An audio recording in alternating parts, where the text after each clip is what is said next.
Zero discharge was the goal of the Clean Water Act 1972.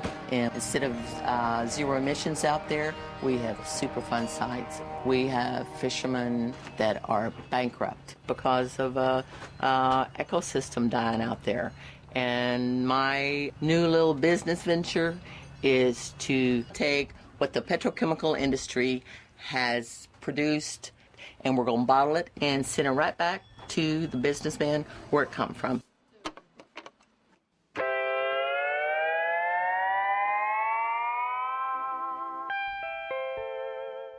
Here on the sparkling Gulf Coast of Texas, we produce the richest water in the world. Only here are the fires of industry and the once blue waters of nature finally allowed to come together and create what is quite possibly the most refreshing, energizing, and satisfying bottled water ever created. A rare and delicate blend designed especially for the businessman on the go.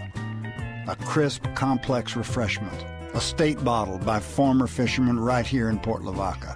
Try just one bottle of Texas Gold, and we're sure you'll agree. You'll never drink another bottle of water again. Ingredients: mercury, benzene, polyvinyl chloride, chlorine, lead, asbestos, ethylene dichloride, phthalates, and copper. Harmful if swallowed.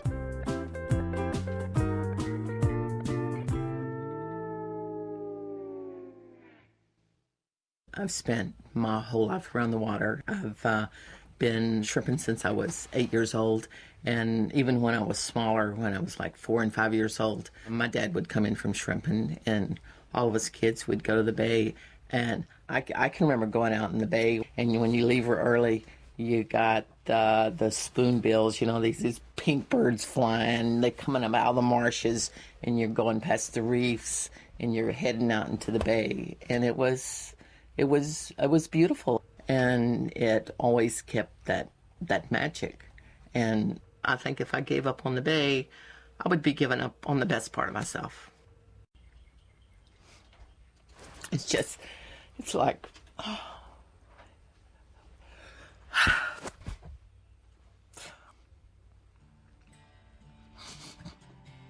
And I don't like, I hate crying, I really. Especially, I hate crying. I don't cry in front of corporations. Listen to the earth sing, through the wind, through the waves, through the sea. This land is your land. Listen to the earth sing, through the rain, through the birds, through the trees. Take heed, regulate the breed. Listen to the earth sing. Attention shoppers.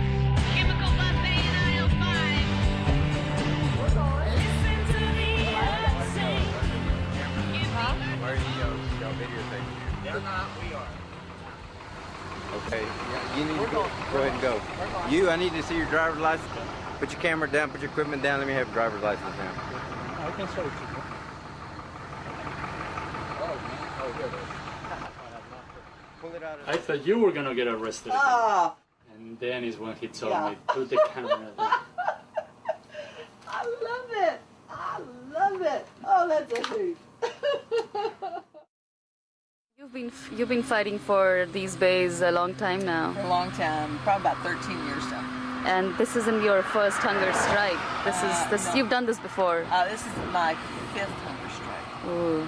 Yeah. So how did the past 4 hunger strikes go? Were any of them against Dow? I had 3 against Formosa, 1 against DuPont, and this one's against Union Carbide Dow. Mm-hmm.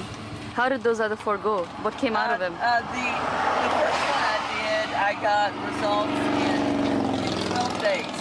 And 12 days, the first one? First one was 12 days. The second one, I got a result in 14 days. And we was negotiating with this company to get all these provisions. We got these provisions for the workers. We got provisions for the community. We got to have experts to go inside the plant and inspect it ourselves. We shook hands with them. They were fiercely wanting me to go get a hamburger, and 2 days later, they reneged on it. I have yet to see the honest corporation, quite frankly. And so I learned something from that one is, when you go on a hunger strike, You do not get off too soon. Environmental activists said, Diane, you cannot do a hunger strike. It's like women don't do a hunger strike. People in Texas don't do a hunger strike. Maybe if you're California, you might do a hunger strike, but they don't do them down here. And it's like, I'm going to do a hunger strike. Okay, so what does Diane look like on a hunger strike? Because I've never been there. Slam. Really? She loses a lot of weight, huh? What do your friends say about Diane Wilson? Some of them say she's crazy, and some of them say she's smart. Is she crazy? I don't think she's standing up for what she believes in. She's trying to look out for the health of the younger generation. If that's crazy, I want to be crazy. I want the younger generation to live a better life than I live. Dan, you know that friend of yours who came by earlier, Bucky? Oh yeah, Bucky. What's wrong with him? He looks like he's sick. Bucky's got cancer, and he doesn't have any health insurance, so we don't do anything about it. Is this normal, like cancer in this town? Cancer in this town is rampant. It's like I said, in this county, the big joke is if you work for the Union Carbide plant, which is now the Dow plant, you're going to eventually die of liver cancer or brain cancer. If you work for Alcoa, you're going to die of asbestosis or some type of lung disease. That's just the way it is. Most people say, well, if we don't have the big industries in the county, they bring in plenty of jobs. We need work, which is fine. But, to make a living, you're going to have to sacrifice your health. All these plants do not like to look like they're bad apples. They want to give this pristine image. Matter of fact, you look on one of those tires, you see the green helping hands, the responsible care. Union Carbide was declared the safest plant in Texas by the Texas Chemical Council, which is a bunch of industry calling itself wonderful. And about 2 weeks later, the plant exploded, and it happened at midnight, or else there'd have been hundreds of workers killed because it pretty much wiped out half the plant. They felt it like 35 miles off, breaking out windows. A couple of the Bhopal survivors, they came to Seadrift, and for 3 days we tried to get an interview with the plant manager here, and it was like, no, he's not here. Oh no, he's got something else to do. And it's like, we showed up anyway, and naturally it's like, oh no, he's not here. But PR man met us, and he set those people who had been through the worst disaster on the face of the earth, he sent them through a 30-minute safety film.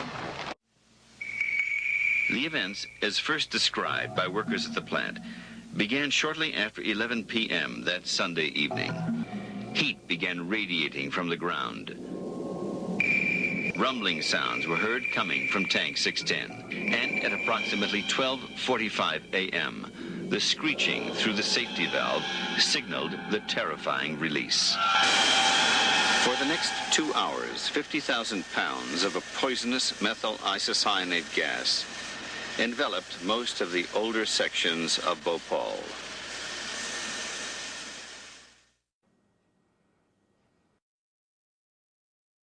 There's explosions here all the time. It's like I told my wife, if ever I'm at one of the chemical plants and an explosion happens or something happens to me, she knows that there's certain people to call and to make sure that it's investigated and not covered up. The first time I talked to Formosa, I said, did you have any violations? And they said, oh, I think we had a little pop valve one time. It's kind of like a garden hose springing a leak. I still remember them saying that. And it was like, I went, and they had at one time 148,000 pound release of vinyl chloride in one day. It's all connected. And these little corporations, they won't say, no, none of it's connected. We ain't got nothing to do with nothing. It's just little old us. We're just right down here minding our business. It's like, we got nothing to do with all that blood spreading over there in India. Nothing to do with it.